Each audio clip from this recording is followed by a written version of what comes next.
Hi everybody, it's Annette from The Art of Intuition, and today we are going to talk about how we see different realities and how our reaction to those realities shift as we go through our awareness increasing.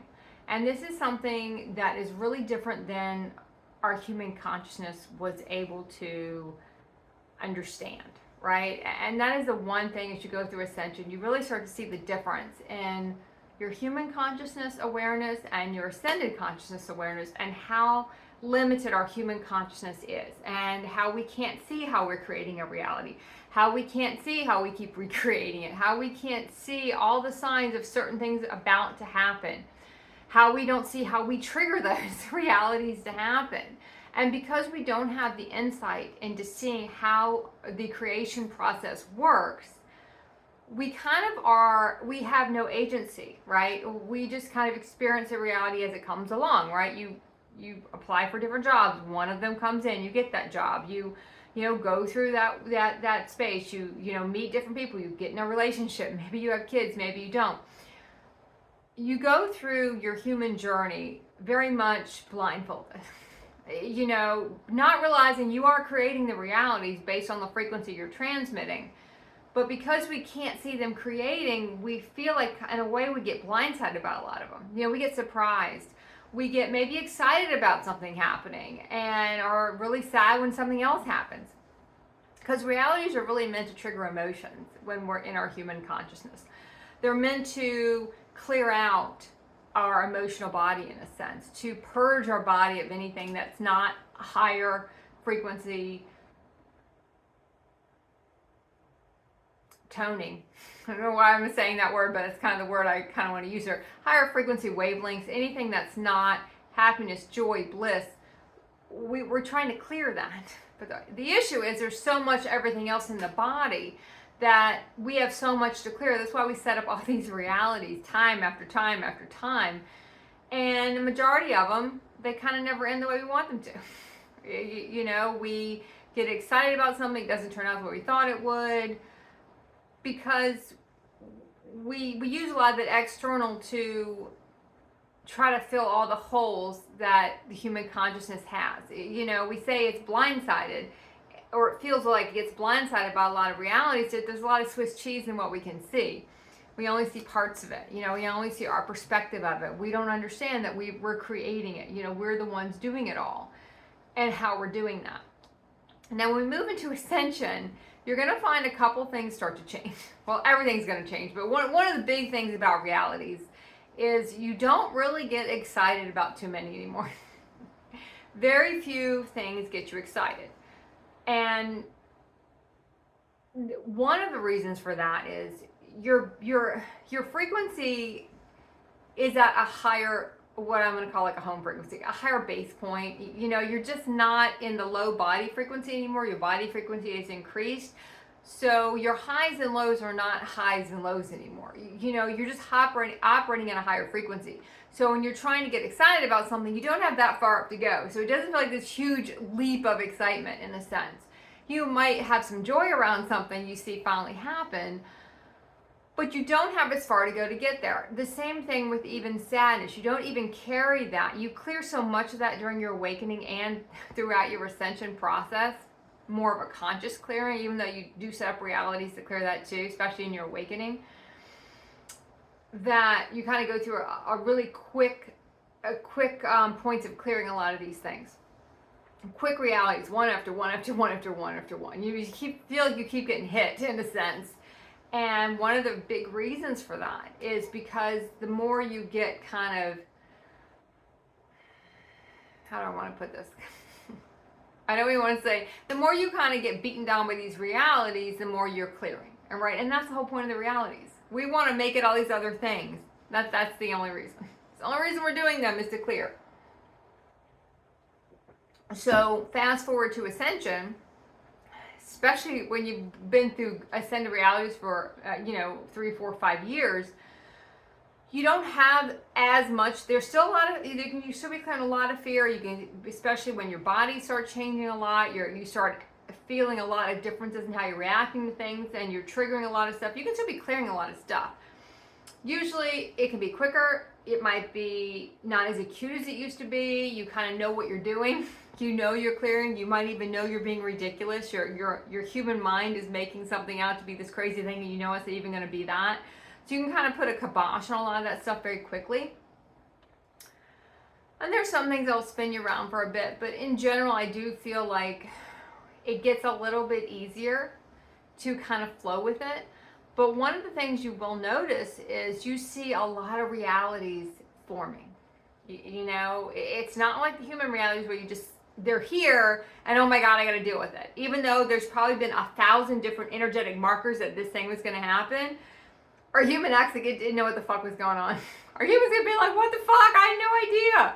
You know, but when you go back in a higher consciousness and look back down on that reality, you can see, you know, the 800 signals that thing was going to happen. And you start to see that, because you can see through the field, you can see the energetics lining up for things. You can understand where the energy's going. That's why you can look at other people's realities and see where they're heading. Because you can see where the energy they're transmitting is taking them. The decisions they're making now, how that's going to pay off later. It's like you know the end of the movie just by the first 3 minutes of a conversation with a person. You know that reality, how it's going to end. Now, could they shift out of it? Possibly, maybe not. In our human consciousness, we don't shift out of that many. We kind of ride it to the end. Oh, we kind of ride that wave all the way to the end because we don't even know we can shift out of it. It takes us so long to shift consciousnesses in our human consciousness, you know, because we're just ticking up a little bit that we really don't shift enough to really shift out of the reality. We might get a little, you know, a little upgraded ending, kind of like those old, you know, the movies where, you know, you could pick your ending. Pick your ending. You might get a little upgraded one here and there. You might get a little bit better ending here. But it's still not going to be, it's still a human reality we set up. So the ending is still not going to be what we want it to be, even though it's better than it could have been, you know, based on the consciousness that we're at when we get to the close of it. In your ascended realities, you're going to notice a lot coming in. You're going to see a lot forming. You're going to see a lot on the horizon. You're going to be able to see a lot of things forming. And one thing we learn after getting kind of really fixated on one or the other, or even in the beginning getting excited about one or the other, we start to understand that they're not all going to come in. And like I said, this is something we can't see in our human consciousness. We can't see all the ones forming. We just see the one we get, right? We just see the one that comes in. We don't have the awareness to see all the other ones out there, all the other ones forming, all the other ones that might come in, all the things that might happen this year. Oh, maybe that's going to be next year now. We can't see that. We don't have the consciousness, the frequency, the expansion of our field to be able to read it like that. So when you're in your ascended realities, you start to be able to do that. You can see how a lot of different ones are forming. And you kind of know, okay, I don't know if that one might happen, it might not happen. So many things have to line up for that to happen. That might just, you know, fade away. And they fade away for a lot of reasons. One, if everyone that is going to be in that reality, it can't line up. And that's probably one of the biggest ones. You know, if you have 4 or 5 people that are going to have to construct that reality, but everyone else is sidetracked on something else, it's just not going to line up. Maybe it could have come around reconstructed and reconfigured another way 2 or 3 years from now or a decade from now. It's possible, but it might just never, it might not ever flesh out. And that's why you have a lot of times in your human consciousness where we say, oh, I thought it was going to be different. I thought it was going to be something else. Or even in the dream state, I saw it differently. I thought it was going to end a different way. And in a lot of dimensions, it might have ended a different way. But in this dimension, it ended this way. Because this is the one we got, this is the ending we got here, in a sense. This is the conclusion to that reality we got here. Because, or it never came in at all. And I have more, I will say more than not, a lot of them just never come in at all. You see them. And a lot of times you can also see the fallacies in them. You can see how they're just not kind of lining up. They're just not the highest reality we can get, the highest consciousness, the highest ascended reality we can have. Bring me the highest of the highest. And if it's not the highest of the highest, we don't want it anymore. Because we know what happens to the other ones. You know, we end up going around the barn forever and they end up falling apart anyway. So you're going to start to notice that. You're going to start to be able to see a lot of them kind of forming out there. And that's why it's really important that we don't get attached to any of them. Because there's a lot of them that are not going to come in. They're just not, based on, you know, they can't line up. Or maybe we can't. And the other people in the reality can't line up. We can't line up. We can't come together for one reason or the other right now. It just doesn't look like it's going to happen. Or you kind of, by the time it actually could possibly come in, you kind of have outgrown it. And your frequency's past it now. You don't feel you need to experience it anymore. You have the agency to look at things and really decide. And even before they physically form here, you can look at them energetically and see all the things that you would do to enact it. And you just don't even go down that path because it's just no reason to anymore. You know, you can understand how we play into things, how we create things, how we kind of go on a cycle, how we use things to try to make ourselves feel more whole inside. I mean, the whole human experience is using the external to fill the holes internally, you know, whether it's, whatever we use to do that.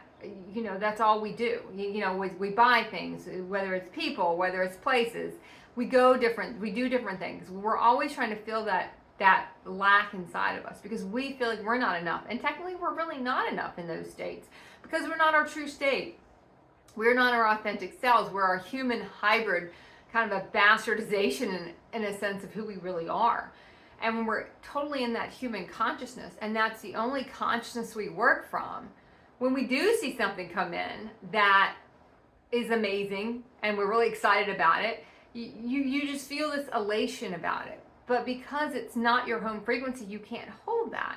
So you get this elation, then you get the down, right? And then that's a whole human experience because the human body's frequency is not high enough to hold the frequency of happiness, right? It can't hold it. So you can touch it here and there. And if you never reach it and feel it, you don't know what it feels like. So when you get to awakening and ascension, you don't know what you're striving for in a sense because if you've never felt it, you don't know what you're trying to get back to, you know? That's why a lot of relationships come in and touch us like that, open us up like that. Kids, animals, a lot of those things are just meant to open our hearts up because we keep ourselves so closed down and we can open up. I know so many people that open up because of children or animals. You know, it's why people have a lot of animals, why some people have a lot of kids. It's the one time they open their heart and they get to because nothing else gets to them. So all of a sudden they're just kind of inundated. They just keep going out and getting more animals or, you know, whether they're having kids, adopting kids, or just trying to figure out ways to be around kids or be around animals because those are things that open them up when nothing else will open them up. And they want to be able to feel that. Because the other way our heart gets open is not the best ways in a sense. It's more of the tragic ways, you know. It's an old adage that, you know, you don't really grow from sunshine and rainbows. You have to grow from some of the more difficult challenges that happen and the losses that happen in our human world and our human consciousness and our human realities, but not because we have to go through them, because our human consciousness is so locked down in a sense. We have to have the traumatic things to open us up. That's just what does it. That's what breaks us open in a sense. That's what breaks our heart open. You know, that's what expands our heart, is that grief that comes from these really trying moments. That's why we create them. You know, we're not a victim to them. We're creating it all. We just don't see our part in the creation. We don't see why we're doing it. We don't understand that. But when you get on the other side of a lot of these realities, you will have the awareness and be able to really look. And you won't have the highs and the lows, you know? And when you don't have the highs anymore, there's kind of a weirdness to that. You know, you're like, oh, I don't really I noticed when I first noticed it, I don't really feel that complete utter exuberance you feel in your human consciousness. I don't even know a way to even put it, but it was just that oh my God, I'm so excited about this. One, we saw it coming 15 miles away because you can see it energetically starting to line up. And usually we've worked so hard to get there. By the time it gets here, we're kind of like, oh, finally, you know, my God, I thought it would never get here. You know, you kind of see it coming a mile away. two, we just don't have that big of a gap between where your body is setting and the excitement of that reality. We also don't let ourselves, in a sense, get too into that reality until it really anchors in. Where in our human consciousness, we'll get so excited, tell everyone about what's going on. We really just don't do that. So because it's just you experiencing it, in a sense, you don't even feed off the excitement of other people about it. One, you don't need that. You don't require that. I have seen so many people that they're more upset because other people are not excited for them, and in fact they're excited about something that happened for them, but that does not override the fact that other people aren't as excited. Other people aren't happy for me that this happened. Well, there's a lot of reasons for that too, but our human consciousness feels like it needs that. It needs that validation. Oh yeah, that's a great thing. Because even if something comes in and looks like a great thing, we still might second guess that because we don't trust that it's a great thing. We're very cynical. Our human consciousness is very cynical. That's one reason we like to be around kids and animals, when we're really in that human consciousness, when we're ingrained in that, because it gives us another way to look at something, another way to be excited about something, another way to kind of recontextualize the world we live in and the realities that we create. And you look at what kids create and how kids get excited. And your set point is higher, your frequency is higher, your body frequency is higher. I want to continue to stress that. The body frequency is higher, so you do not have you can hold happiness. You can hold these things every day. It's not, this thing has to happen for me to be happy about it, or this thing needs to happen for me to do this. You don't require any of that stuff to happen. Certain things will come in, but like I said, because you see them all create, and even the ones that don't come in, we don't have the disappointment on them. For a while you will. And in the beginning of a lot of these, figuring out how to create realities and how you create them, you see them, you get excited, and they don't come in, you're like, what's going on? I really wanted that one. But most of the time we didn't really want it for the right reasons. Because it wasn't the highest aligned reality in that moment that could come in. So you kind of learn that there's a lot of things that have to line up for these realities to come in. And it's kind of like that old thing when, if you know all the things that have to line up, to have a child from conception to birth, it's kind of a miracle that anyone ever gets born, right? We can see all the things that happen in the human body, in any kind of thing to have, a birth occur. It's all these things that have to line up for all this thing to happen. It's a miracle that happens all the time. It's kind of the same thing with reality creation. So many parts and pieces lock in. So many things we do and usually they are not linear things we have to do to set up these realities. This is a vibrational transmitting match to what we're giving off with our frequency. It is not a logical, let me create this. We think it is, and you'll know certain things you have to do to bring this in. And even if you do all those things, you still might not see it come in. And one of the things I've noticed that by the time I got to certain parts of the reality where it might be able to come in, a lot of times I've lost interest in it. I don't really, I've kind of grown past it. I don't require it anymore. I don't need it anymore. It's not a reality I want to experience anymore. It feels like it's just maybe something my human wanted more. And then the more you transcend that consciousness, when you start to see, well, maybe you could go down that path, it's not a path you really want to go down anymore because you see the opposition to that. One thing you will be able to see is building relationships with people who are in their human consciousness and the frustration in that.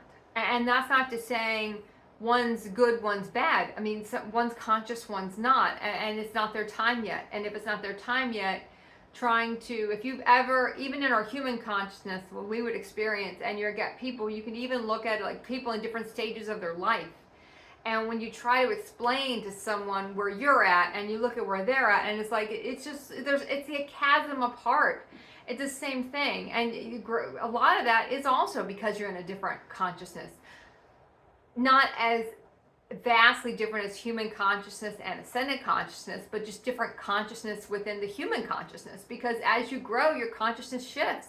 and you change. Your body, your frequency changes. You go through experiences and you clear things in the body. No, it's not as fast as ascension, but you're still kind of ticking up. I mean, your body consciousness is going to be high when you're born. It's going to lessen as you grow, and then you get back on the path through till you get to the end of your human existence, where you start shedding, going through all these experiences to shed all these emotions to get back to some formula of where you were when you started, right? But that's what we agree to. That's the agreement. That's what we sign up for when we go through that human journey. And a lot of us have been through that journey zillions of times in this iteration, and we've been through it multidimensionally. We're going through it now in a zillion other iterations, right? So a lot of things. And it gets even more confusing when you can see across your dimensions and see all the other aspects of you doing different things. So don't be frustrated when certain things aren't coming in, but be aware of what's forming. Really look, and if you can, sometimes it's just a flash you'll get of something. You go, oh, I can see how that could happen. Or, okay, but do I want to pursue that? Is that what is the highest line for me to do? Who's going to be in that reality with me? Do I want to be in reality with a bunch of people in a human consciousness? That's not their time yet to go through ascension. Is that really what I want to go do? Is that worth my time? And that's a huge question you're going to ask yourself again and again and again and again. What's the purpose? Is it worth, and you know, time is energy. Is it worth my energy to pursue this? Is there a greater purpose here? You know, am I making this decision for me? Am I making this decision for other people? Am I thinking about other people when I'm doing it? You really have to kind of pick that stuff apart, and you really have to look at why we're making the decisions we make. Why? A lot of people say, well, you don't really get excited about stuff, you know, and like I said, it's a different way of existing, but you also don't get really,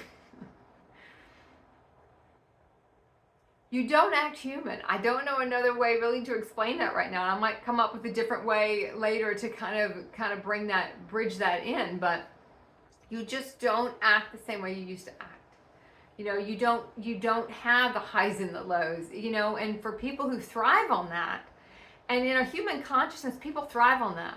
Whether they have only a high maybe once or twice a year on some amazing thing that happens for them, but they live for those 2 moments. You know, they live for those 2 minutes. It's like people living for the weekend. You know, you live for Saturday and Sunday, and the rest of the work week you're just trying to make it through. That's human life. That's human existence. That's why when you transcend all of that and you get to the other side of a lot of that, you really look back on that and go, wow, yeah, it's a lot of stops and starts and a lot of kind of wasted time in those realities. So, all right. I'm gonna leave it at that. We kind of went around the barn, but I think we got somewhere in the end. I don't know if it was where I was trying to go, but all right. Keep practicing the art of intuition.